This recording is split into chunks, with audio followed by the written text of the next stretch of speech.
Boa tarde à distinta plateia, auditório. Estamos aqui em mais uma atividade do nosso seminário internacional. É uma roda de conversa, mesa temática, aliás, é uma mesa temática 7, que o tema é educação para a sustentabilidade. Quais os desafios? Vamos ter o prazer de compor essa mesa, que já está aqui entre nós, o professor José Maria Carvalho Ferreira, que tem um longuíssimo, da Universidade de Lisboa, aposentado, um longuíssimo currículo na área de educação, de organização, na área de desenvolvimento sustentável, publicações, livros, enfim. E há muitos anos se relaciona com o Brasil, na UFBA, principalmente com a Escola de Administração, que ele orientou diversas teses de doutorado no Brasil, inclusive na nossa universidade. E hoje é professor da UFBA, né? No mestrado, não é isso? No mestrado de segurança. Mestrado profissional. Em segurança pública. Justiça. Entre a Escola de Administração e a Faculdade de Direito. Então, é uma pessoa queridíssima, nós nos conhecemos há muitos anos e aproveitamos a oportunidade de estar aqui na Bahia para nos dar o prazer de estar entre nós. Não menos queridos, a professora com muita experiência na área ambiental também, Maria Cristina Nascimento Vieira. Cadê ela, professora, que acompanha aqui a mesa com a gente? E o professor, o engenheiro, o ambientalista, professor também de muitas coisas da área ambiental, queridíssimo amigo, trabalhamos juntos na universidade há muitos anos, o Renato Pegas Paz da Cunha, que coordena, que é muito conhecido, né, na área ambiental brasileira e baiana, coordena o Grupo Ambientalista da Bahia, que eu tenho a honra e o prazer também de fazer parte, né? E ainda online, o professor Mário Sérgio Muniz Tagliari, que é professor da Faculdade Municipal de Meio Ambiente do Paraná, doutor em Ecologia pela Universidade Federal de Santa Catarina. Também com um longo currículo, né, acadêmico e profissional na área que nós vamos discutir aqui, que é a temática principal, como eu já falei. Nós vamos discorrer, refletir, né, trocar ideias, opiniões, e com a participação, com certeza, ativa da plenária, que é a questão da educação para a sustentabilidade, vários desafios que a gente tem nessa perspectiva da construção de uma educação pública, né, de qualidade e que seja economicamente, social e ambientalmente sustentável, né, como política pública, né. Então, nós teremos cada convidado 15 a 20 minutos para expor, fazer uma exposição inicial. Depois abriremos para o debate com a plateia. E a primeira exposição é da professora Maria Cristina Nascimento Vieira, né? Que ela vai trabalha no governo da Bahia para falar da experiência dela na área da educação ambiental, na construção de políticas públicas com muitos anos no estado da Bahia. Então vamos passar a palavra à professora Maria Cristina Nascimento para ela fazer a exposição dela. Por favor. Então, gente, gostaria de dar boa tarde a todos e a todas e, inicialmente, agradecer o convite, né, estar aqui nesse seminário. É mais uma oportunidade da gente trazer e contextualizar campos de trabalho. No meu caso, a gente vai estar falando um pouco aqui da questão da educação ambiental nas unidades de conservação, que é feita a gestão, né, do Estado, através da Secretaria de Meio Ambiente e o Instituto de INEM, Instituto Estadual de Recursos Hídricos, que faz a gestão das unidades de conservação. Então, a ideia é trazer um pouco aqui o contexto de como está estruturado isso dentro do Estado. Né? Na verdade, eu estou aqui como um convidado mesmo, não estou falando em nome do INEMA. Eu estou sendo convidado como educadora, mas trazendo um pouco do olhar mesmo daquilo que eu trabalho, que eu executo. Né? Então, eu estou trazendo para vocês, né, o campo da educação ambiental na unidade de conservação. E nós temos aqui, existe a Diretoria de Sustentabilidade e Conservação, que é a DISUC, tem a coordenação de gestão de unidades, depois tem a coordenação, são 3 coordenações que faz parte da diretoria. A de conservação, a de gestão, a coordenação de gestão de biodiversidade, a coordenação de fauna, que inclusive Rosane está aqui, a Moisinha e Ró, é a coordenação de que a gente é parceira nos trabalhos, né? Nós temos 45 unidades de conservação no Estado. Tá? Aí está o mapa, com todas ali descritas, etc. Para a gente poder trabalhar dentro dessa estrutura da política pública, né, nós temos aí o Sistema Nacional de Unidade de Conservação, que é o EDUC, que é a nossa lei nacional. Temos a Política Nacional de Educação Ambiental, o Programa Nacional de Educação Ambiental, a nossa política estadual, a nossa lei e o programa estadual também. Então, todos esses documentos são documentos estruturantes para que aconteça a implementação da política pública de educação ambiental dentro das unidades de conservação. Temos também documentos de referência. O primeiro que está aqui é um documento, né, que foi construído na ECO 92. Algumas de nós estávamos lá. E acho que todo mundo aqui não, né? Mas assim, nós aqui estávamos, né? Na tenda 6, não estava lá, né? Onde foi construído o Tratado de Educação Ambiental, que esse documento é o princípio, na verdade, de tudo. A partir dele, depois disso vieram as leis, então, e a gente sempre tem a oportunidade de revisitar os princípios, as diretrizes do Tratado de Educação Ambiental, e até hoje a gente trabalha com isso.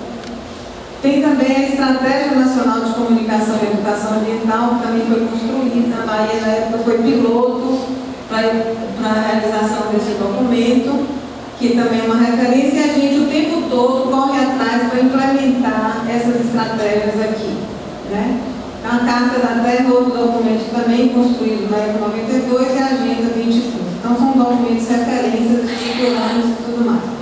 Dentro da gestão participativa de unidades de conservação, vocês podem ver aqui que a gente tem o plano de manejo, né, que é um estudo da área, de todas as relações que existem, sociais, econômicas, ecológicas, e que gera também o zoneamento econômico ecológico. É todo o estudo de zonas, o que pode, o que não pode. Então, dentro da gestão participativa, a gente tem esses 5 pilares aí, vamos dizer.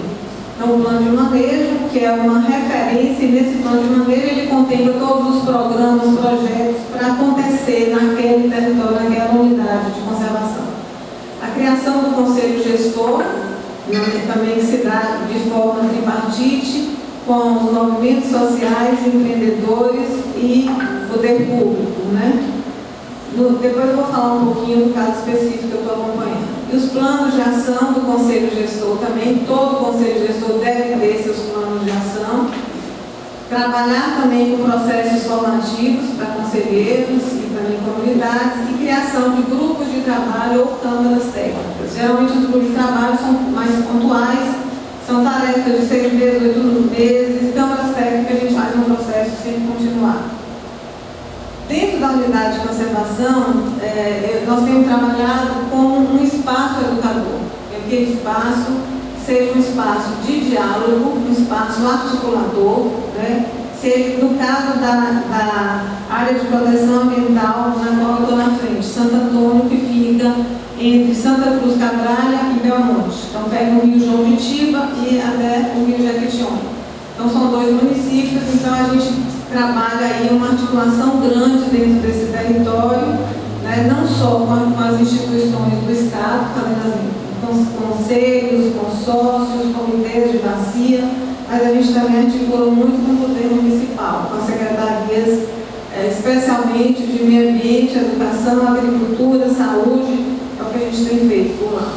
Então, compreendendo essa unidade de conservação como espaço educador, ela é protagonista na implementação da educação ambiental, a partir dos diálogos com esses municípios, né, na construção e produção de conhecimento. E também trazendo visibilidade das ações, né, educadoras, conectar potencialmente as ações no território. Então, esse é o caminho que a gente vem trabalhando aí para implementar a questão da educação ambiental educadora dentro da unidade de conservação. Tem as atribuições aí do papel do gestor, da gestora, né, que é representar o território do Estado, né, representação territorial do Estado, realizar a gestão participativa, elaborar plano de ação, articulação interinstitucional, preenchimento do sistema de monitoramento de gestão de unidade de conservação, realizar acordos de cooperação técnica com universidades, com prefeituras, etc. Né? Escrever instrução normativa, termos de referência, isso aí é um pouco da parte bem burocrática, né? Da compensação ambiental, o processo de procedimento. Então, esse é um pouco do perfil, né, que a gente faz. Esse é um pouco do trabalho técnico que a gente faz, além dos outros cursos de articulação e processos formativos, etc. Os eixos que a gente vem trabalhando para a implementação da educação ambiental, o primeiro dele, que a gente preza muito, é a questão da formação de formadores, né? Formação de educadores ambientais. Então, a gente, dentro do processo de gestão, a gente trabalha com esse grupo, no caso, geralmente, são 30 lá, que eu estou especificamente trabalhando. Então, a gente faz processos educadores. Então, a gente tem uma experiência bem interessante, no final eu vou falar um pouco, e tratando da questão do enraizamento da educação ambiental na unidade de conservação. Né? Então, é como se a gente estivesse fazendo um processo formativo desse grupo gestor, e essas próprias instituições que estão ali representadas, elas trabalham com seus grupos e seus grupos trabalham. Então, a gente faz na perspectiva de um coletivo educador. Né? Então, nós estamos nesse caminho para tratar a questão do enraizamento da educação ambiental dentro das escolas, no sistema formal e no sistema não formal. Então, temos várias iniciativas nesse campo aí. Trazendo também a questão da comunicação, da educomunicação socioambiental, essencialmente trabalhando as informações ambientais, gerando muita informação ambiental e traduzindo isso de várias formas, de vários aspectos. Produção de material pedagógico também, muita articulação. Dentro como um dos instrumentos de gestão, nós estamos trabalhando um projeto político-pedagógico. O PPP geralmente ocorre dentro do sistema formal. Todas as escolas têm um projeto político-pedagógico. Então, a gente traz essa metodologia para fora da escola, trabalhando aí dentro do espaço do Conselho Gestor. E nós temos, o primeiro que aconteceu aqui na Bahia foi junto com o Parque Nacional do Pau-Brasil. No âmbito federal a gente acompanhou, inclusive a Exalc, a Simone que está aqui, também acompanhou muito esse projeto, e eu acompanhei também como conselheira do Parna, né, para o Brasil, e agora a gente já está ampliando isso dentro do Estado. Então agora nós vamos estar indo para a Ponta da Baleia Abrolhos, já para implementar o PPP de educação ambiental e o projeto político pedagógico da Zona Costeira e Marinha, que inclusive Raquel, a nossa consultora, também vai estar com a gente aí. E tem um momento assim, muito importante, que é o processo de avaliação de indicadores, né, e monitoramento, que foi construído aqui em várias oficinas, aqui no Brasil inteiro. O Renato Levite estava aqui numa das oficinas que foi construído pela AMPEA, né, e que tem o Monitorear, que é uma plataforma onde a gente tem a oportunidade de medir as nossas ações, de registrar as ações, projetos ou programas, e que a gente possa estar acompanhando. Então, são instrumentos de gestão onde que já dá para a gente poder estar olhando para isso de uma maneira cada vez mais profissional, cada vez mais próxima de um monitoramento mesmo, né, para ver o que pode melhorar. Outro instrumento de gestão que aconteceu agora, que é o terceiro que aconteceu, na verdade foi o segundo, já tem o terceiro, é a fiscalização municipalizada do INEMA. Na verdade, é uma parceria do Estado com o município. Né? No caso de Santo Antônio, nós fizemos 4 equipes. Então, a equipe de saneamento, a equipe de empreendimentos, a equipe das ecossistemas costeiros. Então, foram 10 dias de fiscalização, geraram muito mais do que 60 processos. E aí a gente está acompanhando também de todas as obras. E a gente está construindo esse monitoramento também, tentando melhorar bastante, porque a fiscalização hoje ela precisa ter olhos mais específicos, né? Assim, mais cuidadosos, porque às vezes a gente vai lá, fiscaliza e nunca dá retorno para aquele que fez que aconteceu a demanda e tudo mais, fica perdido o negócio. Então a gente está olhando, pelo menos dentro desse território, estou olhando bastante para isso, tomando bastante cuidado com essa devolutiva para a própria sociedade, a partir do Conselho.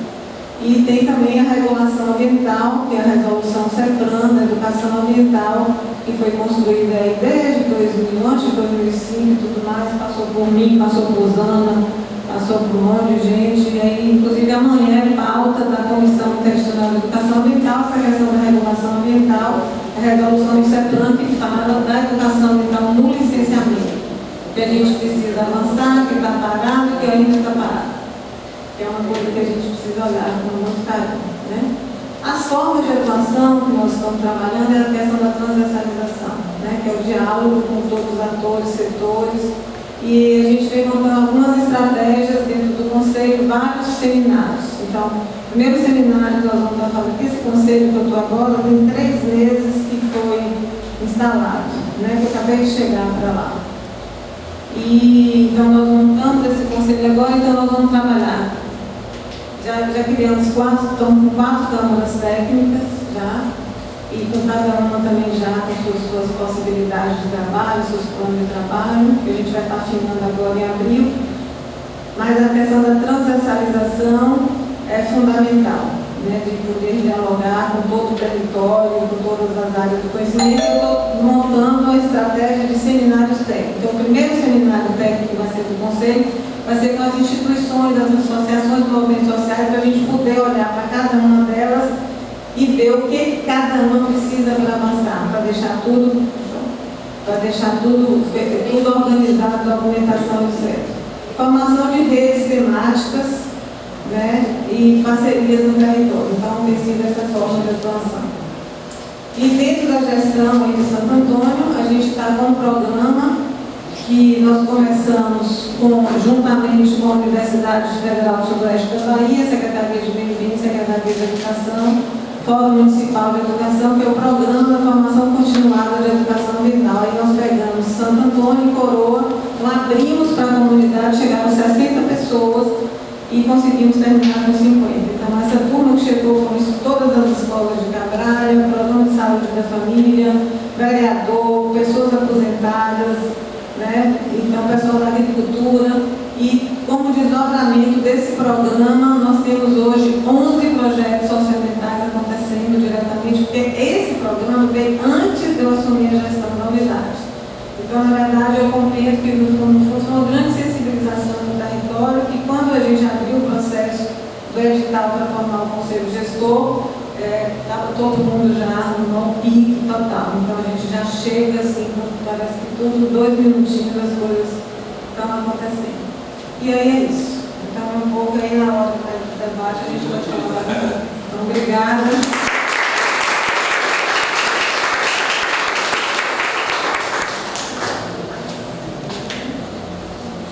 Parabenizar a professora, que ela usou o tempo exatamente 15 minutos.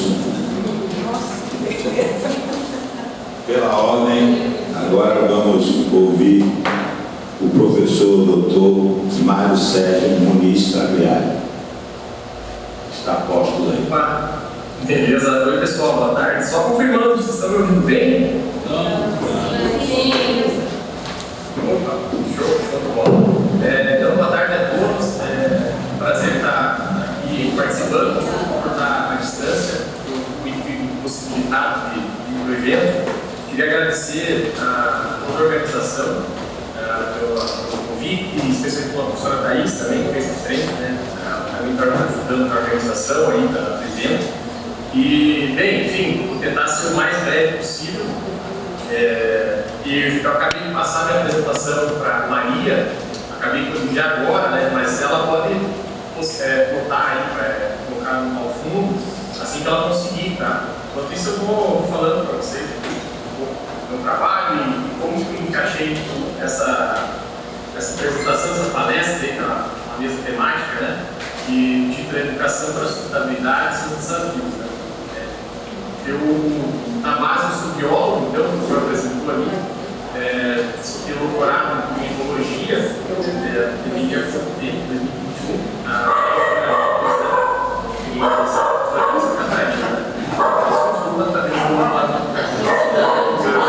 Quer participar também? Mas eu faço parte de uma faculdade municipal de educação e ambiente, uma faculdade municipal, o nome é Faculdade Municipal de Educação e Ambiente, FAMA. É uma faculdade localizada no sudeste do Paraná, em Clevelândia, aqui no sul. E ela tem algumas características que vão muito de encontro com o que a professora falou agora há pouco, sobre unidade de conservação e gestão de unidade de conservação e um vínculo com uma instituição pública de ensino, que é o caso da FAMA. Então eu gostaria de trazer para vocês essa história e mostrar como que nós, como grupo, né, inclusive temos professores da FAMA que estão aí, um abraço para eles, por sinal, como que um grupo está tentando unir essa ponta sustentabilidade com uma instituição de ensino superior na prática e quais são os resultados que nós temos encontrado por meio dessa estratégia. Perdão, só uma dúvida. Por acaso está botada a minha apresentação aí? Posso falar conforme da apresentação ou não está na tela? Pode ir falando. Só um minutinho, professor, mas pode começando falando que já vamos colocar. Não, beleza, Maria, obrigado. Bem, afinal, o que é essa FAMA, né? O que é essa faculdade municipal? Primeiramente, é muito raro você encontrar a nível Brasil faculdades municipais. As poucas que existem, né? Hoje, dá para dizer que não passa de 10 assim, de conhecimento. Elas têm uma característica que já se diferencia da FAMA. A nossa faculdade, por outro lado, é uma faculdade pública e está em processo de expansão, né? Porque ela está engatinhando e ainda tem 3 cursos. Assim que a Maria colocar os seus slides, vocês vão ver, né, que é uma faculdade ela passa por decretos de autorização de funcionamento, está bem uma fase bem inicial, né? Tanto que ela começou oficialmente a Faculdade Municipal de Educação e Ambiente em 2015 e já em 2016, né, o governo do Estado do Paraná credenciou a FAMA, né, seu sistema estadual de ensino, e desde então ela tem 3 cursos de graduação de administração, pedagogia e tecnologia na área de desenvolvimento de sistemas. Professor, um minutinho, desculpa interromper, perdão. Nós estamos colocando a apresentação no segundo slide. Aí, se você puder, por favor, avisando quando for para mudar, tá bom? Beleza. Desculpa interromper. Então tá. Aí você tem então os decretos que fizeram o funcionamento da faculdade pública, né? E ela traz uma característica inovadora, né? Ela é a primeira faculdade mantida com recurso de preservação ambiental. E aí vem a grande questão, né, que casa com essa temática de sustentabilidade. No final da aula tem esse recurso de preservação ambiental. Você pode passar por favor? Bem, talvez o público que esteja ligado na área da biologia, da ecologia, bem, a professora que apresentou há pouco, ela é responsável pelo trabalho sobre a conservação, ela deve saber o que é o ICMS ecológico. Na verdade, o ICMS ecológico é um instrumento de política pública, né, que nada mais faz do que o repasse financeiro aos municípios, né, no caso do Paraná, que possuem territórios que sejam unidades de conservação ou que protejam os mananciais e corpos d'água. Esse exemplo que se visualiza no terceiro slide é o sistema de repasse desse ICMS ecológico por meio do Estado do Paraná. O Paraná, curiosamente, foi o primeiro Estado a conceber essa estratégia de pagamento de serviços que é o sistema ambiental lá em e aí foi se alastrando nos estados brasileiros e hoje você tem diferentes mecanismos de repasse, porcentagens de repasse a partir do ICMS, que é um imposto sobre vinculado ao transporte, mercadorias e bens e serviços. e os estados definem qual é essa porcentagem. No Paraná, o estado tem 75% do ICMS arrecadado, e os outros 25% vai para as cotas dos municípios. E os municípios devem redistribuir esses 25% para determinados grupos, né? E um deles, então, no Paraná, é o ICMS ecológico, que corresponde então a 5% desse detalhe. Desses 5%, 2,5% é destinado para os municípios paranaenses que têm unidades de conservação e os outros 2,5% para aqueles que têm mananciais. Às vezes, os municípios possuem e daí o repasse também é proporcional. Mas aí, o que tem a ver com essa ideia da manutenção? A Clevelândia, ela apropriou-se de 3 territórios, né, com remanescentes de floresta profilarista, né, que é conhecido popularmente como Mato de Araucárias, nas áreas, né, ao redor do município, as áreas de campo rurais, que somou um pouco mais de 550 hectares. Criou 3 unidades de conservação, que dentro dos núcleos, que é o Sistema Nacional de Unidades de Conservação, são classificados como produção integral, ou seja, são aquele grupo, aquela categoria de unidade de conservação cuja a ideia de preservação e conservação dos recursos e ecossistemas é bastante elevada e tem várias características restritivas que impedem, por exemplo, visitação, abertura ao turismo ou o uso sustentável dos recursos que se pode encontrar mais frequentemente naquela categoria, segundo o estudo dos sustentáveis. Então nós temos 3 unidades, em São Pacheco, Moça Rocha Loures e Tamarindo e Silva. Nós chamamos essas 3 unidades de produção integral parques naturais municipais. E a prefeitura ela vinculou essas unidades de conservação junto ao projeto de ICMS ecológico estadual do Paraná. E daí, a partir do momento que foi feito esse vínculo, né, como vocês podem ver no 5º slide, se puder passar, por favor, como vocês podem ver nessa tabela, desde 2015, Clevelândia ela já recebe um montante do famoso então, ICMS ecológico e por causa da manutenção dessas 3 unidades de conservação. Vocês podem notar que até 2020 nós tínhamos praticamente uma crescente, né? Com exceção do ano 2017, que foi excepcional, mas até 2020 nós tínhamos uma crescente e a partir de 2021 nós tivemos uma queda bastante expressiva, né, na arrecadação. Essa queda ela se deve ao possível na coluna central com o valor de referência, que é praticamente a nota que o nosso órgão ambiental do Instituto dá para as atividades feitas e elaboradas dentro da nossa unidade de conservação. Teve um momento ali onde essas atividades praticamente cessaram e as unidades de conservação meio que foram deixadas um pouco de lado com vamos dizer assim, uma regeneração natural e o IAT penalizou fortemente esse município. E aí nós entramos em 2021 justamente com o propósito de aumentar essa verba, porque ela está fortemente vinculada ao que eu apresentei inicialmente, que é a manutenção e a estrutura da nossa Faculdade Municipal de Educação e Ambiente. E nós conseguimos isso através de inúmeras atividades, a professora ilustrou extremamente bem, né? A função dos gestores, por exemplo, de uma unidade de conservação, você realizar atividades de educação ambiental dentro das unidades de conservação, você fazer todo aquele rol burocrático para que a nota, não só apenas burocrática, mas também em campo, mas para que essa nota, esse valor de referência aumente. E a gente conseguiu já dar esse salto a partir de 2022, que foi o nosso primeiro ano de trabalho como responsáveis pela nossa manutenção das unidades de conservação.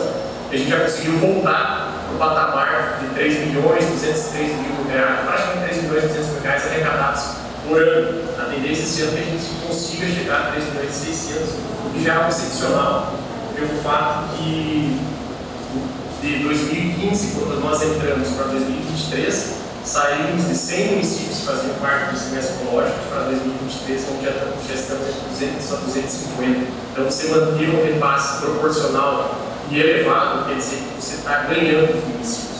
Nossa nota se tornou tão boa que, nesse ano especificamente, nós estamos no top 20 dos municípios que mais arrecadam o ICMS ecológico de todos os cadastrados do Paraná. Mas aí, essa parte é a parte bem ligada à gestão da conservação, mas o que isso envolve? Vai passar para o próximo slide. Como o ICMS ecológico contribui para a fama e indiretamente para a Clevelândia.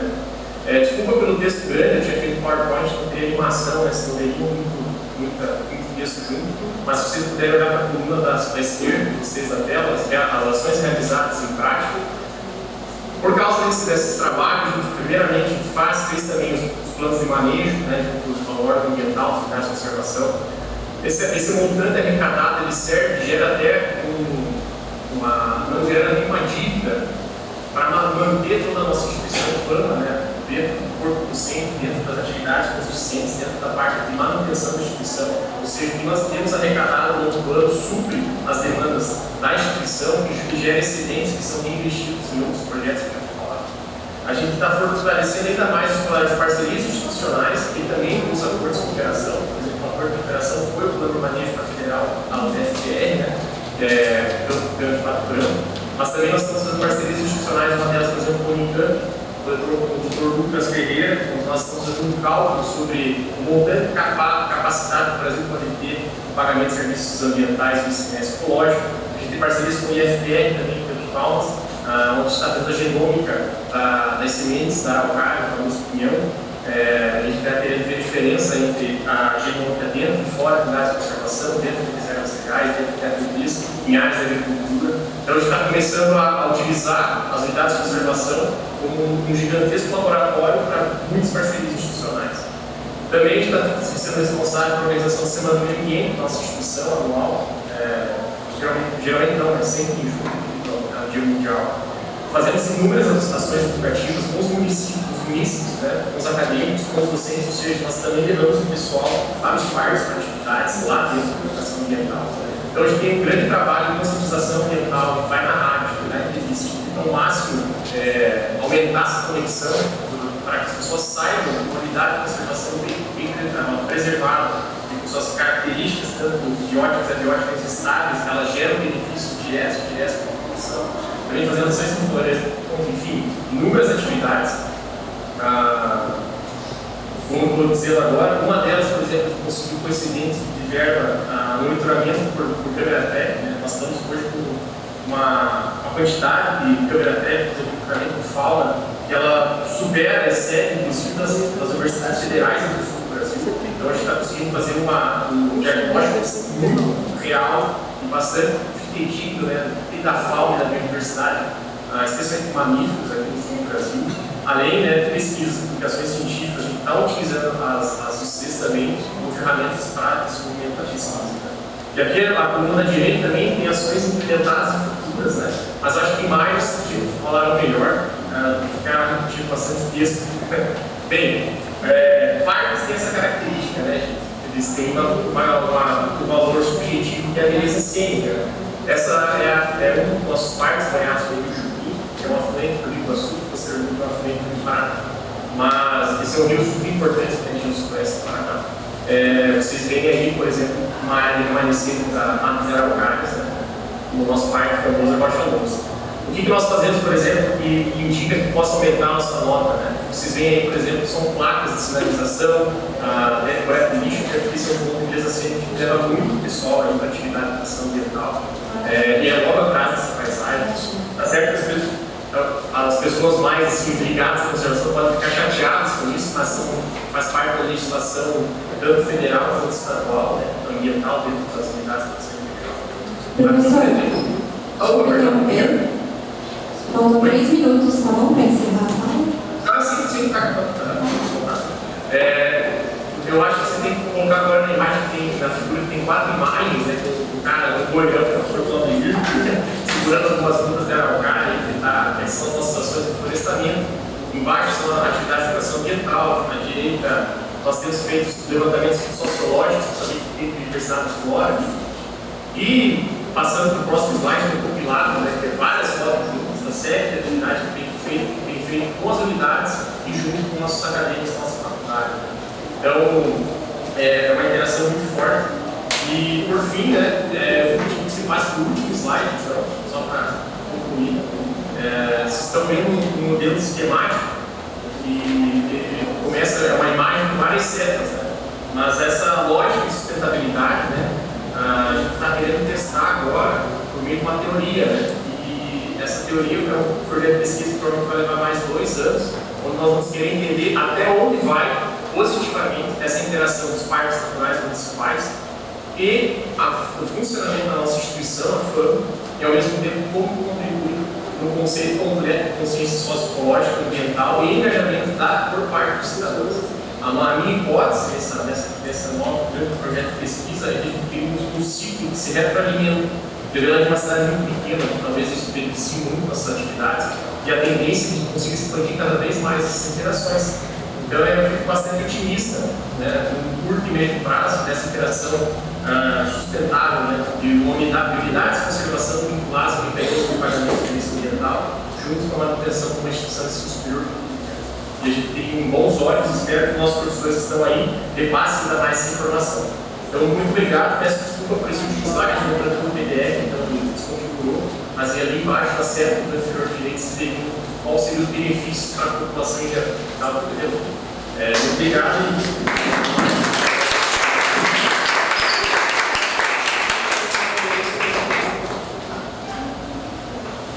Nós que agradecemos, professor Marcelo, e nós vamos recompor a mesa, né?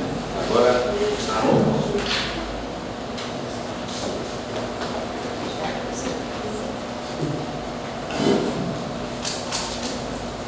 agradecemos ao professor Mário Sérgio pela exposição, pela contribuição. Vamos recompor nossa mesa aqui, agora não teremos mais participação online. Agora vamos ter a fala do engenheiro ambientalista e coordenador do CAMLAR, Renato Cunha. Por favor, Renato. Então, obrigado, Rogério. Boa tarde a todos, a todas. É um prazer estar aqui com vocês, aqui na UFA mais uma vez, uma universidade super parceira aí de vários momentos, várias discussões, debates e tal, né? Obrigado pelo convite de estar aqui também nessa mesa, né? Primeiro lembrar que hoje é o dia da água, né? É importante a gente lembrar disso. Água que precisa tanto de cuidado, tanto de ações concretas da proteção, da preservação. Hoje, inclusive, a gente está aqui, mas está acontecendo aí em Salvador uma grande passeata, aí, uma manifestação lá no Campo Grande, com o pessoal do SINDAI, né? O Sindicato dos Trabalhadores de Água e Esgoto aqui da Bahia, né? Todo ano faz esse evento, né? Não fazia na pandemia, né? Acho que está retomando agora o primeiro encontro, a primeira manifestação nesse momento, a gente já um pouco pós-pandemia, vamos assim dizer, né? Que as atividades presenciais já estão retornando, né? Mas sempre lembrar aí, acho que é importante a gente ter essa reflexão da importância da água, né? Para a gente, para todo mundo, para as pessoas, para os seres vivos, de forma geral, para a humanidade, para o planeta Terra, para os territórios e tal. E a gestão das bacias é fundamental, né? Acho que o fortalecimento dos comitês de bacias, que tem participação da sociedade, é fundamental. Bom, o tema aqui da mesa, né, educação para a sustentabilidade, quais os desafios? A gente acho que está vivendo momentos, né, de muitos desafios para a gente trabalhar, para a gente refletir, para a gente pensar, para a gente agir. A gente está vivendo uma emergência climática, né? Acho que está aí presente na nossa vida, né? Cada vez mais com impactos mais significativos, né? As mudanças que estão ocorrendo, né, no planeta, nos territórios, nas regiões e tal, a gente tem, né, visto e até sentido, né, objetivamente, né, essas mudanças. O Gambá está fazendo, até me apresentou melhor o Gambá, para quem não conhece, né, é o Grupo Ambientalista da Bahia, é uma organização aqui em Salvador, com sede em Salvador, uma atuação mais estadual, regional, até nacional, né, fez 40 anos no ano passado, né, trabalha com acompanhamento e monitoramento das políticas públicas, na formação, na educação ambiental, na formação da cidadania, na conservação dos ecossistemas e várias atividades nesses períodos todos aí de trajetória, né? Então, os desafios, como eu falei, são muitos, né? Então, tem a questão da adaptação das emergências climáticas que estamos vivendo. Então, o Gambá está com um projeto que a gente chama de resiliências climáticas, buscando identificar boas práticas para essa adaptação e trabalhando em 4 territórios aqui da Bahia, na região da bacia do Ibabe, aqui no Recôncavo, na região do Recôncavo Sul, que é a Serra da Jiboia, um ecossistema importante que tem no Recôncavo Sul, no município de Morro do Chapéu, na Chapada Norte, e lá no oeste, nos municípios de Barreira e Luiz Eduardo, numa APA, uma área de proteção ambiental, que é Rio de Janeiro. Todos esses lugares a gente tem sempre uma relação com as unidades de conservação, já falaram aqui por Tita e pelo professor aí, que se baseou nas unidades de conservação, que são instâncias e ferramentas importantíssimas que cada vez tem que ser melhorada a sua gestão, a participação. Mas também o desafio da democracia. A gente viveu o processo eleitoral, né? Acho que a democracia foi vencedora, mas os desafios para que ela se mantenha não estão sendo fáceis.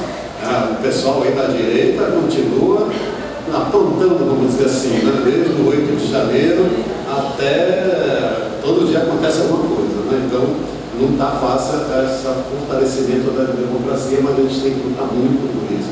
É isso que nos move, isso que nos, né, trabalha direitinho. A participação da sociedade nesses processos de políticas públicas, como até foi mostrado aqui por Tito e pelo professor, é fundamental, mas tudo tem que melhorar, não tá o ideal, né? Tem problemas de gestão dessa participação, do controle social da sociedade, na elaboração, na implementação das políticas públicas. Tudo isso tem que ser muito melhorado, mas muito mesmo. Tem a vulnerabilidade, né, que também a gente encontra nos territórios, nas comunidades, através de projetos enormes, impactantes, né, projetos de mineração, projetos do agronegócio, projeto até das energias, e aqui na área urbana, em tudo que é lugar tem vulnerabilidade, principalmente para as populações mais vulneráveis a essas questões todas, né? Principalmente as populações tradicionais, quilombolas, indígenas e tudo mais. A questão da imprevisibilidade também, a gente não sabe o que vai acontecer no momento seguinte, tudo é bem imprevisto aí. Então a gente tem que estar ligado, tem que estar sempre atento, que algo pode acontecer que a gente não domina direito. Então isso é importante. A interdependência entre todos os seres vivos, a relação da sociedade com a natureza, tudo isso tem que ser prestado muita atenção. Também a transição energética. A gente precisa de uma transição energética, saindo, né, dos combustíveis fósseis, né, para diminuir a emissão de gás do efeito estufa, que estão provocando esse aumento de temperatura no planeta e em tudo que é lugar, e a emergência climática tem função disso. Mas também essa transição não está das melhores, como está acontecendo hoje, não só no Brasil, mas em vários outros lugares. A gente depende muito para a transição pelas energias renováveis, mas essas energias renováveis, tipo eólica, tipo solar, são feitas a partir de grandes empreendimentos, mega empreendimentos que estão impactando a comunidade. Aqui na Bahia a gente tem vários exemplos, na Chapada Diamantina, numa área aqui lá, o Auá e tal, onde foram colocados na natureza araras Zundilear, e vão instalar lá um mega empreendimento de eólica que vai fazer mudanças do vento na região, e essas araras azul, que eram animais de extinção, que fez todo um trabalho para elas irem para a natureza de novo e podem ser impactadas nesse projeto. Isso é só um exemplo. Mas a gente tem que trabalhar com essas energias que são ditas limpas, mas elas não são tão limpas assim. Elas, inclusive, os métodos que estão sendo colocados não são limpos, são sujos. Então a gente tem que trabalhar muito uma renovável, mas pensando em outra maneira, em geração descentralizada. Hoje no Brasil já tem esses telhados solares onde se põe a energia fotovoltaica, gera mais energia hoje do que, por exemplo, a hidrelétrica de Itaipu, que é a maior hidrelétrica no Brasil, que fica lá entre o Brasil e o Paraguai, lá no estado do Paraná e por ali, né? Então a gente já tem esse modelo de energia fotovoltaica solar que deve ser cada vez mais fortalecido e implementado. E injustiças socioambientais que a gente está vendo aí todo momento também acontecendo em vários lugares. Então são desafios que a gente tem que trabalhar, tem que pensar, tem que refletir, tem que agir. Né? E aí precisa de muita solidariedade entre os povos, entre as pessoas, entre as instituições. Tudo precisa muito solidariedade, menos ódio, menos confronto, mas tem que também agir quem está prejudicando, né? Então, quem está prejudicando, a gente tem que ir lá, dialogar, conversar, para que a gente possa realmente mudar essas estratégias todas que estão aí. Aí é um cuidado de tudo que existe no planeta, né? A gente tem que ter muito disso, né? Muito cuidado com as coisas todas, né? E a educação está no foco disso tudo, né? É a base desse enfrentamento dessas questões, né? E uma educação ambiental que seja crítica, que seja transformadora. Inclusive, o que tratou daquele tratado de educação ambiental que foi formulado e elaborado lá na época 92, há 31 anos, 31 já anos atrás, é uma base importante. É importante que todo mundo conheça esses documentos conceituados da educação ambiental para fortalecer essas ações. E para isso precisa de condições também. A educação ambiental não é uma mera coisa que pode funcionar de qualquer situação. Tem que ter recursos, tem que ter pessoal, tem que ter estratégias, né? Porque se não tiver recurso, não tiver pessoal para fazer, fica difícil. É difícil implementar essas coisas todas sem recursos, né? Então a gente precisa disso, né? Precisa dessas condições todas. E a gente precisa de uma mudança, né? Nas relações entre sociedade e natureza. Nada é fácil, mas a gente precisa avançar que a gente tenha um outro mundo que é possível, né? A gente já participou daqueles fóruns mundiais sociais que vem acontecendo, já tem 20 e poucos anos que vem acontecendo. Começou lá em Porto Alegre, né, em 2011, né, o primeiro fórum mundial social que tinha e tem essa frase: um outro mundo é possível, né, e a gente tem que batalhar por ele. Né? Até a gente sempre pensando, estamos na pandemia, como é que vamos sair dessa pandemia? Será que a gente vai sair com um outro mundo possível? É sempre uma esperança, mas ela não vai cair de paraquedas, e a gente está vendo que as coisas não estão muito bem posicionadas nesse momento aí de final, vamos dizer assim, da pandemia. Porque as agressões ao ambiente, as populações continuam, está tendo essa guerra aí, que não é uma guerra só entre Rússia e Ucrânia, é uma guerra que tem fatores geopolíticos muito maiores do que só um contra o outro ali. Isso existe, mas é muito mais amplo, né? Essa geopolítica mundial que, em vez de vir para a transformação para um mundo possível melhor, não estão ainda enxergando isso com toda a clareza. É preciso a gente ainda ver como vai ficar isso, né? Porque a gente tem que batalhar muito, né, para que essas condições venham a acontecer. E aqui na Bahia e no Brasil, a gente vê ainda, focando agora bem na política ambiental, né, os licenciamentos ambientais que estão acontecendo, muito problemáticos também. Né? A gente gostaria que projetos possam ser feitos, né? As atividades econômicas têm que ser feitas, mas a gente está vendo que estão sendo propostos muitos projetos, muitos empreendimentos ainda problemáticos e licenciados pelo órgão ambiental da Bahia, o INEMA, que a Distrita trabalha, mas tem outro setor que é o responsável desses licenciamentos, e a gente vê que estão muito complicados, né? E a bola da vez desse é a Boipeba, né? Que eu acho que. Desculpa aí. Vou tomar um pouquinho d'água aqui. Então, a bola da vez agora está sendo um empreendimento habitacional, né? Do loteamento lá na ilha de Boipeba, que é um santuário ambiental para quem conhece e precisa de todo cuidado. E a gente não está vendo isso por conta do Estado, que liberou de uma forma bem equivocada um empreendimento, né, sem uma participação objetiva, sem ouvir direito às comunidades tradicionais que vivem lá. Então, a gente precisa rever também essa gestão ambiental baiana, né?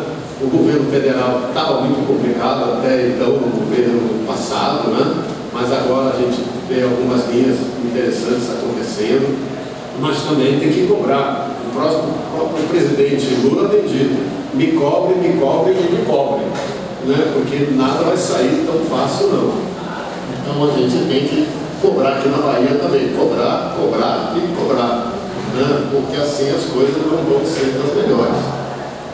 E eu acho que para falar da educação ambiental, finalizando um pouco a minha fala, como eu já falei antes, tem que ter recursos, tem que ter condições para trabalhar, né? Para fazer formação, para fazer esses planos todos. Um plano muito bonito, se faz direitinho, mas para implementar plano tem que ter as condições e recursos para isso, né? Agora a gente está vivendo o PPA, que é o Plano Plurianual, que está sendo colocado aí para até uma forma participativa nos vários territórios aqui da Bahia.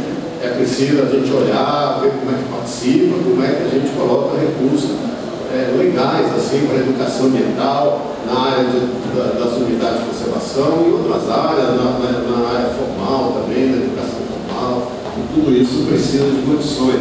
Precisamos fortalecer os colegiados, desde o Conselho Estadual do Meio Ambiente, o Conselho Estadual de Recursos Hídricos, a CIEA, que é a Comissão Interinstitucional de Educação Ambiental, os conselhos da unidade de conservação, os comitês de bacia, tudo isso tem que ser efetivamente fortalecido. E também, falando da sociedade civil, fortalecer essa rede de instituições que trabalham. A gente tem aqui na Bahia uma convergência pelo clima, que a gente acompanhou o processo aqui da elaboração do plano de mitigação e adaptação de mudanças climáticas aqui de Salvador, né? Foi formada essa rede de convergência pelo clima para trabalhar e monitorando esse plano, né? Ainda está meio no papel, ele não está no papel ainda, e precisamos implementar para virar uma política pública objetiva para a cidade de Salvador, que é uma das áreas potencialmente com riscos, né? Dessas mudanças climáticas, desses efeitos climáticos que podem acontecer.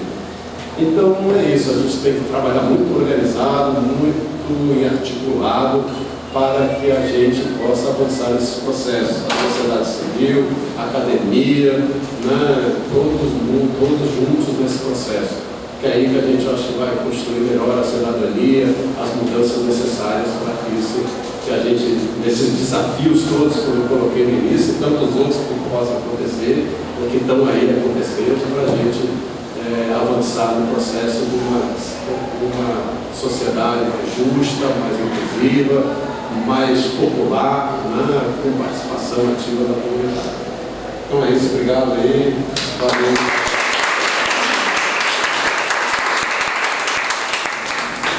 Obrigado, Renato. Renato, eu gosto sempre de destacar quando encontro com ele, quando estamos juntos, em qualquer ambiente, quando falo o nome de Renato, para mim é uma referência da resistência, vamos dizer assim, democrática no Brasil e na Bahia, porque nos conhecemos há muitos anos e a dedicação dele, como da própria Lilis, que está aqui presente também, é absoluta a favor da causa da democracia, de uma sociedade mais justa, sustentável, né? Então, a gente tem que falar essas coisas em vida, né? Porque depois que ir embora, né, não tem muito sentido. Então, a homenagem é muita vida, pelo menos mais 100 anos, pelo menos. Então, é o maior prazer que a gente recebe, tanto a Lilith quanto o Renato, no nosso ambiente aqui da universidade. E com o maior prazer também que estamos passando a palavra ao professor José Maria de Carvalho Ferreira, que é uma pessoa muito identificada com o Brasil, com muita experiência internacional, professor da Universidade de Lisboa aposentado e agora professor da Universidade Federal da Bahia. E muito nos orgulha também estar aqui participando desse seminário com a vossa presença. Bem, queridas amigas e queridos amigos aqui presentes, é com imensa satisfação que eu vou tentar construir, fazer uma viagem convosco, que é simultaneamente teórica e prática, à volta da temática da educação para a sustentabilidade e desafios. Para esse efeito, eu vou fazer esta comunicação com base em 3 momentos, eu diria temáticos, eu diria epistemológicos e metodológicos. O primeiro momento é pensar como é que a educação, em termos pedagógicos, os seus conteúdos, na sua essencialidade, ela provém da civilização judaico-cristã. E essa mesma civilização judaico-cristã pode ser visível não só nos múltiplos, diversos momentos de evolução e de aprendizagem da espécie humana e através de processos de sociabilidade, de socialização, de relações sociais, de divisão social do trabalho, da autoridade hierárquica nacional, processo de liderança e decisão que decorrem de processos de sociabilidade e de socialização no interior das organizações e, eu diria, no interior das sociedades a diferentes níveis, em termos de relações intrapessoais, interpessoais, eu diria intragrupais, intergrupais, interorganizacionais, interorganizacionais, intersocietais e intersocietais. Bem, o que eu penso é que os valores, a ética, a moral que informa a civilização judaico-cristã, ela decorre da dicotomização de realidades que não podem ser dicotizimáveis. Opõe a vida à morte, o belo ao feio, o gordo ao magro, o pequeno ao grande, o gigante ao anão, enfim, são realidades intrinsecamente interdependentes e complementares que são necessárias, que são fundamentais umas para outras. Bem, conclusão. Esta educação, podemos denominar genérica, ela depois tem uma tradução empírica, histórica, uma educação ambiental. Nesta educação ambiental, a relação da espécie humana com as outras espécies animais e vegetais são relações, sobretudo, de morte e não de vida. E são relações de opor racionalidade a irracionalidade. Ora bem, neste pressuposto, a espécie humana é ignorante, é estúpida, faz uma guerra permanente contra as espécies animais e vegetais, justamente da qual ela depende. Portanto, o valor intrínseco que qualquer espécie animal e qualquer espécie vegetal tem é para destruir, é para comer, não é mais que isso. Ora bem, neste sentido, há aqui uma oposição, há aqui uma situação de relação da espécie humana com as espécies animais, em termos de educação ambientais, vai no sentido da negação da própria espécie humana. Aqui, esta relação de morte, qualquer dia, em termos de destruição, não tem água de oxigênio, não tem possibilidade de vida na Terra. Portanto, enquanto a educação ambiental não fugir esta base civilizacional, eu diria que não há nada a fazer, seja de modelo político ou modelo sociológico que possa intervir no processo. Bem, acompanhando, ou pelo menos tentando articular esta realidade, o que a espécie humana faz é remendos, tenta, depois da morte, tenta ver-se à vida, e por aí fora. Portanto, não é nada sustentado de uma maneira lógica, espontânea e informal. E mais, a espécie humana, em termos de educação ambiental, tem que considerar as espécies animais e vegetais como racionais. Assim como está a fazer hoje pela domesticação histórica do gatinho e do cãozinho. Bem, a partir daqui, eu penso que há um segundo momento que eu tenho de desenvolver, que é todo este processo que eu acabei de referir de uma maneira muito sintética e de uma maneira muito à pressa, que é a história, tudo isto neste momento é um compósito de evolução baseado no progresso e na razão, na qual o mundo virtual tende a vencer o mundo real.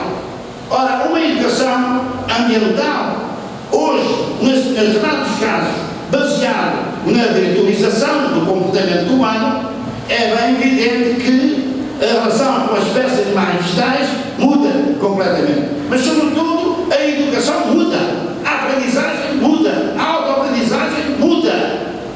Por ou também tecnológico, software ou hardware, não importa, na qual ele codifica e descodifica as linguagens baseadas sobretudo na informação e conhecimento e menos na energia, automatizada e de forma abstrata. Isto quer dizer que ele tem uma singularidade de solidão de codificação e descodificação das linguagens, ou seja, de autoeducação. E neste sentido, portanto, a educação real que era dada numa sala de aula, como estamos aqui a ver neste momento, na qual a cognição e a emoção, sobretudo a audição e a visão, eram elementos representativos de acesso ao conhecimento, de formação do conhecimento, de aprendizagem do conhecimento, através do computador, são só as imagens, e essas imagens necessariamente não ligam a pessoa com um campo concreto, ou ao amor, não ao amor concreto, é um amor completamente virtual. Ora bem, esta virtualização do comportamento humano a diferentes níveis necessariamente leva a uma situação de ignorância, de desconhecimento em parte e de não presença física na relação de interdependência e complementaridade com as espécies animais e vegetais, com a água, com o oxigênio e com todo o resto. Portanto, esta artificialização abstrata da educação ambiental através do virtual, vocês sabem que o mundo virtual tem para desde as nanotecnologias, portanto, pela informática, inteligência artificial, pela robótica e por aí fora, não vale a pena eu estar neste momento a dizer algo que vocês evidentemente sabem mais que eu pela utilização. O que é facto, o que é que está aqui em jogo, é que em termos espaço-temporais o comportamento humano não é um comportamento real, direto, quer com o ambiente, quer com o desenvolvimento sustentável, quer justamente com a própria educação. E, neste sentido, digamos, eu vou ao terceiro momento, onde é que estamos? Para onde é que vamos? Uma probabilidade não linear, entendido como a assunção de futuro, que é sempre difícil de aqui desenvolver. É facto que eu não vou dizer que a espécie humana vai acabar, mas tudo leva para isso. Eu não vou dizer que os processos de socialização e de sociabilidade são cada vez mais mortíferos. Mas leva para isso, não somente pelas desigualdades sociais, pela miséria da espécie humana, pelas contradições e conflitos entre a espécie humana, pela perda de sentimento de vida da espécie humana. Bem, e eu espero que esta crise, que é uma coisa que para mim aqui é um pouco ficção científica, que vou dizer o seguinte, estou à espera que os porcos, os cavalos e eventualmente as vacas se revoltem e ponham a espécie humana no seu lugar, coisa que é extremamente difícil, porque na civilização judaico-cristã, pensar a vida sem comer carne é impensável, é um contrassenso. E depois, porque é que pode comer? Porque evidentemente são irracionais, porque Deus criou a espécie humana como a única classe, o único grupo social, a única espécie que pode fazer o que quer das outras. Bem, eu acho que há que, a nível de um perigo, mas também uma solução, se a singularidade interpretativa e compreensiva de cada elemento da espécie humana, no sentido de a utilização do mundo virtual, for para a liberdade, para a criatividade, para a democracia, como queiram, é provável que haja uma possibilidade de pensar os perigos que existem nessa civilização. Eu não julgo que isto é só no Brasil, não é Portugal, isto é Portugal, sobretudo nos países mais desgraçados, na África. É provável que haja um recompor da situação para inverter tudo isto, porque assim não. Já que José Régio, que era um poeta português, por aí não. Ora, e nós, eu vou acabar, senão não mais acabo, ao ponto que chegamos, já foram experimentados tantos modelos de sociedade, e a coisa continua. Já se pensava que a guerra tinha terminado, mas a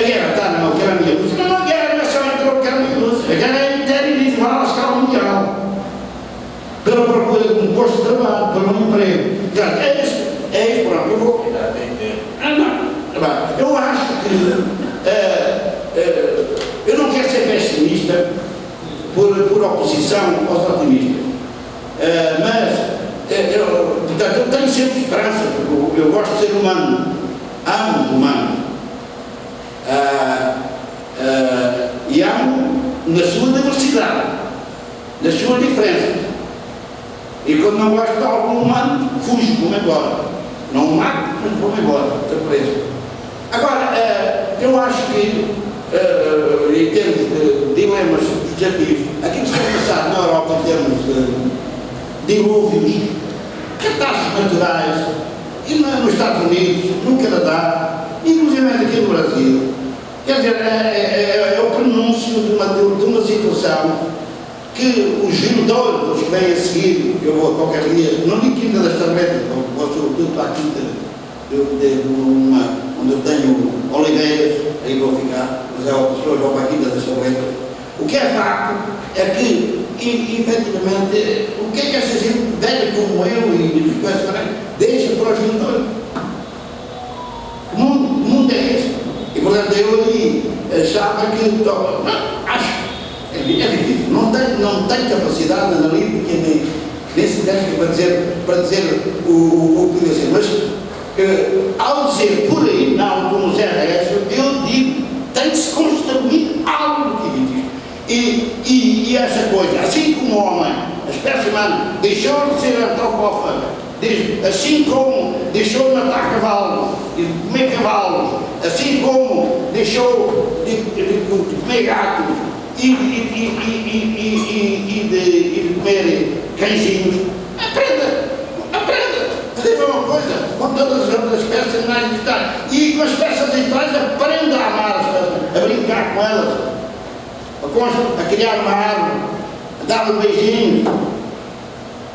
Pronto, se for assim, eu penso que a gente eventualmente poderá ter empregos para todos, como limpando as florestas, ou as medidas florestas, limpando os mares, limpando os rios, os ribeiros. Há trabalho para toda a gente. Há trabalho para toda a gente. E aí o pleno emprego, eventualmente, daria rendimento, vamos admitir, se isto fosse capitalismo, não sei, e ao mesmo tempo evitar a violência, os roubos, a desgraça, a desigualdade social que existe nesta sociedade, onde uns ganham 10 e outros ganham 50 mil. Não pode ser. Não pode ser, não pode. Mas eu vou por aqui. A minha grande solução face aos desafios é sistematizar a interdependência e a complementaridade entre a espécie humana e todas as espécies animais e vegetais, limpando a terra de todos os vestígios, recriando as florestas, todas as florestas, a Atlântica, por exemplo, aqui e a Amazônia, recriando, limpando os mares, limpando os rios. Penso que, e nesse sentido, penso que era uma grande solução para evitar. A nível dos falta-me uma coisa que eu peço desculpa, que era quase aquilo. Há outra coisa que eu acho, já propus isto em 2019, todas as cidades do mundo deviam ser destruídas e não podiam ter mais de 40 distintas pessoas. E seriam destruídas por todo o planeta Terra, de forma onde a agricultura, a indústria, podiam ter um equilíbrio a diferentes níveis. Transportes, de comunicação, isto, mas isto é considerado São Paulo, 12 milhões, passava, onde é que ficavam as coisas? Ficavam sem história. Pronto, não tem mais nada.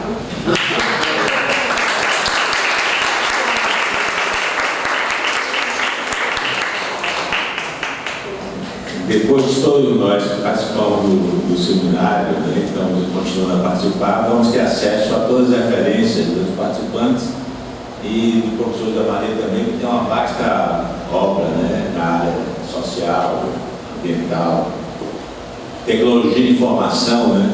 Ele tem um livro fantástico que estuda essas questões da sociedade virtual, essas coisas todas. Como todos nós aqui também. Esse livro que ele vai lançar na web, ele está marcando a data, vai marcando. É uma autobiografia, para vocês sentirem o drama aqui, olha o tamanho do livro. O título é Autobiografia de um Gigante Anão. Ele é bem-humorado, né? É bem-humorado. Quem for a Lisboa vai ser recebido lá pelo professor em Lisboa. Enfim, vamos abrir o debate. Eu depois farei uma fala ainda assim, final, mas é muito importante que vocês se coloquem, né, e agreguem ao debate, ao tema, porque na verdade, se nós estamos discutindo nessa vez a educação e os desafios da sustentabilidade, é porque nós temos uma sociedade insustentável. Eu acho que é a reflexão de fundo desse seminário, né? E essa sociedade insustentável gera uma série de complexos problemas, inclusive na área educacional, que é o tema dessa mesa, né? E que é somatizado na humanidade, na história da humanidade, nas suas relações com a natureza, na história atual, na vida atual. E naturalmente o final da linha é o quê? São os nossos corpos, né? Nós somatizamos tudo isso nos nossos corpos, nas pessoas próximas, na família, no local de trabalho, nas relações amorosas, nas relações de amizade. Então, essa que é a grande reflexão, né? É o pano de fundo também dessa mesa, da discussão destes desafios que nós estamos aqui socializando, dialogando, em relação a uma educação sustentável, mas, na verdade, as questões são muito mais complexas, né? Na verdade, a gente quer discutir um mundo sustentável, é uma sociedade sustentável, uma sociedade de iguais, com mais democracia, com mais igualdade social, uma nova economia, né? Porque essa economia de carbono deu o que deu, e que a gente valorize a nossa cultura, a nossa história, né? E a educação faz isso, pode fazer isso muito bem, respeitando a nossa cultura, a nossa diversidade e a nossa ancestralidade, né? Que tem muito a nos ensinar, não só no Brasil, mas na América, na África, na Ásia e na Europa. Então eu quero abrir o debate para a gente fazer essa reflexão. Depois cada um da mesa se pronuncia no final, inclusive o professor Mário, que está nos acompanhando online. Por favor. Ela aqui. Vamos aproveitar aqui a oportunidade para algum debate. Boa tarde a todas as pessoas, professores, gratidão pelas mensagens, pelo conteúdo. Eu achei muito interessante o professor Mário trouxe da realidade lá do Paraná, as parcerias com as universidades, os parques estaduais. E eu gostaria de saber um pouquinho mais também, a professora doutora Maria Cristina, como se dá na realidade da Bahia as parcerias com as instituições, com os parques e as universidades públicas, as universidades, para desenvolvimento de pesquisas em educação ambiental e efetivação de projetos. Obrigada. Vamos fazer um bloco, né? Que tem mais. Vamos juntar 3 perguntas, bota para a mesa e a gente vai funcionando assim. Boa tarde, obrigada pela apresentação, as mesas foram maravilhosas. E uma das coisas que eu queria saber, eu não sei se quem poderia responder, é sobre a nova perspectiva do novo ensino médio, que onde a gente encontraria essa brecha aspas, né? Para conseguir trabalhar essa parte de sustentabilidade da educação ambiental que ficou tão reduzida na BNCC, né? Eu entendo que é uma base nacional comum curricular de POE geral-zona, mas ela acabou criando diminuindo, né, essa possibilidade de discussão que, ao meu ver, antes tinha uma abertura maior. Então eu queria saber, não sei, estratégias, tentativas de, bem aspas, né, burlar essa caixinha que seria o novo ensino médio e como trabalhar a sustentabilidade nesse novo contexto. Mais uma questão que a gente agrega a 3 perguntas. Uma foi dirigida a Cristina, a outra você colocou aberta. Geral, para quiser. responder pela Boa tarde a todos e a todas. Eu sou Zana Matos, professora da Universidade Estadual de Feira de Santana, e queria agradecer aí, mais uma oportunidade de estar dialogando aí com amigos, né? Conhecer também essa experiência do professor Mário, muito interessante, que eu tenho uma pergunta, fiquei curiosa, e o professor José aqui também colaborando com essa discussão. Bom, gente, temos o Ailton Krenak, ultimamente, né, nas suas falas, ele tem dito, ele tem já tirou a toalha no sentido de que o mundo vai acabar mesmo. Né? Ele antes não queria adiar, né? Mas agora ele está dizendo, olha, o mundo realmente vai acabar, agora a gente precisa ver como que vai ser a nossa queda e pegar o mundo para a queda. Pelo que eu estou entendendo aqui nessa mesa, o nosso paraquedas aqui é a educação. Desafio para a educação. E a educação, nessa perspectiva do contexto ambiental, a gente vem tentando colocar vários adjetivos para tentar superar esses desafios, né? Então, a educação ambiental, que já passou a ser socioambiental, para abranger um pouco mais e tentar chegar em outros espaços. Educação para a sustentabilidade. E será que, de fato, assim, a educação, todas essas tentativas e as agendas, né, que a ONU nos estabelece, só ela é o meio para que a gente enfrente todos esses desafios aqui levantados pelo pessoal da mesa, né? Porque, no fundo, para chegar, a gente está falando de uma complexidade muito maior, que é uma mudança de produção, da forma de produção e consumo. Né? Então, como é que a gente traz a educação com essa perspectiva para estar chegando, né, seja em que adjetivos for sustentabilidade, socioambiental ou ambiental, mas como esse foco, né, objetivo. E aí, especificamente para o professor Mário, eu não entendi muito bem, por isso que aí o professor Mário nos traz um exemplo como que a preservação ambiental também pode estar financiando um processo informador, né, uma faculdade, uma instituição de ensino. Então, isso também nos traz uma outra perspectiva interessante. E aí eu não entendi aquela evolução das taxas de cobrança, né? Você trouxe aquele quadro dos anos até 2023, você disse que teve uma redução. Eu não entendi, não sei se eu não ouvi bem o porquê que houve aquela redução. E logo depois você mencionou uma nota, né? Uma espécie de uma nota que a faculdade precisa buscar para poder ter, não sei se é isso, mas um recurso que estava previsto. Aí eu queria só entender um pouquinho mais. Obrigada. Vamos então voltar para a mesa para refletir sobre essas três questões colocadas. E como a primeira é dirigida à Maria Cristina, a professora Maria Cristina, eu vou passar diretamente para ela. Então, Carol, olha só, dentro do órgão ambiental do Estado, do INEMA, dentro da nossa diretoria de unidade de conservação, a gente tem normativas de uso de pesquisa, por exemplo, pesquisadores que queiram fazer pesquisas nos parques, nas reservas, então a gente tem uma norma de como fazer isso. Então, isso é uma questão bem técnica, etc. Então, a gente dá a liberação, né? Precisa dar a liberação do órgão ambiental para que essa pesquisa seja feita nesses espaços protegidos, né?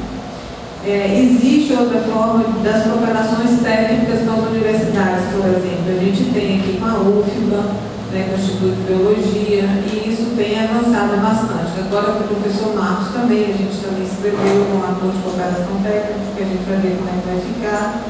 Então, isso também tem uma relação direta, né?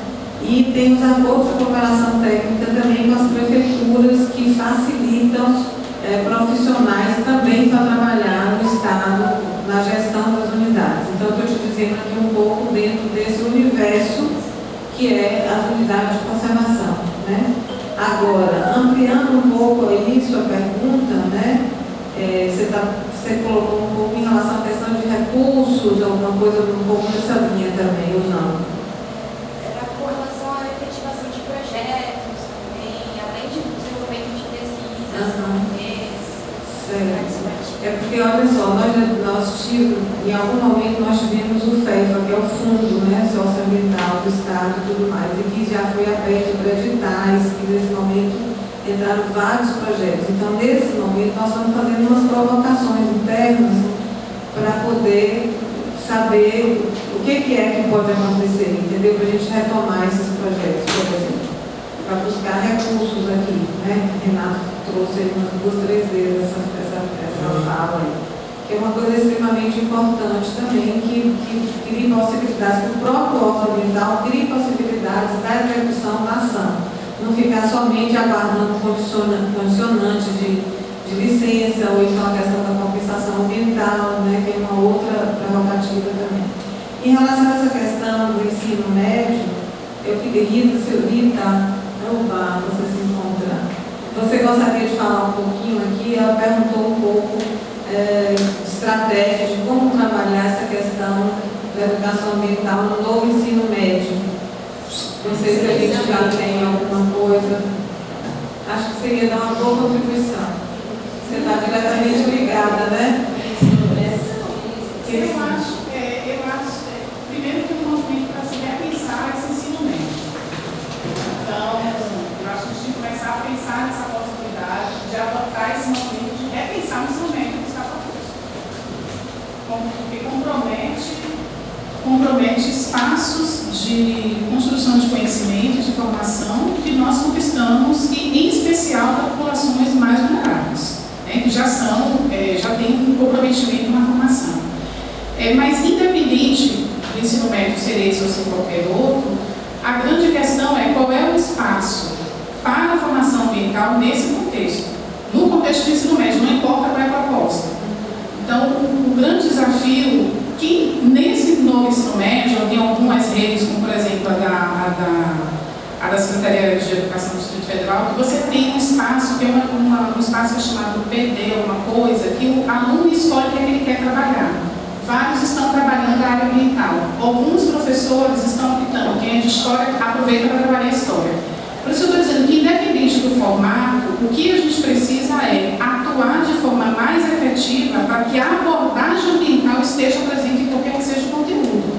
E isso perpassa não apenas pela formação de professores, mas condições para que os docentes consigam desenvolver o trabalho.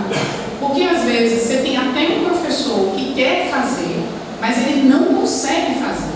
Eu estou falando homem porque no ensino médio a maioria é do sexo masculino mesmo, né? Na educação básica a gente muda um pouquinho o perfil. Então, eu penso que o processo no ensino médio, não sei se foi exatamente essa pergunta, mas o que a gente precisa é de um movimento.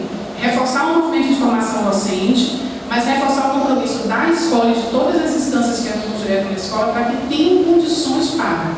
Então, um dos diálogos que eu comecei a pensar com as pessoas era se a gente conseguiria trabalhar estudantes de licenciatura atuando na escola com foco na área ambiental. Sendo que eu estou trazendo a área ambiental no diálogo com outras áreas que possibilitem a equidade educativa. Tá? E falar nisso implica a gente reconhecer que a população negra que tem piores condições de frequentar a escola, que as meninas faltam aula porque engravidam, porque menstruam, então a gente tem que trabalhar com a questão de gênero. É dessa maneira que eu penso que a gente pode começar a articular. Não sei se ajudei. Obrigada.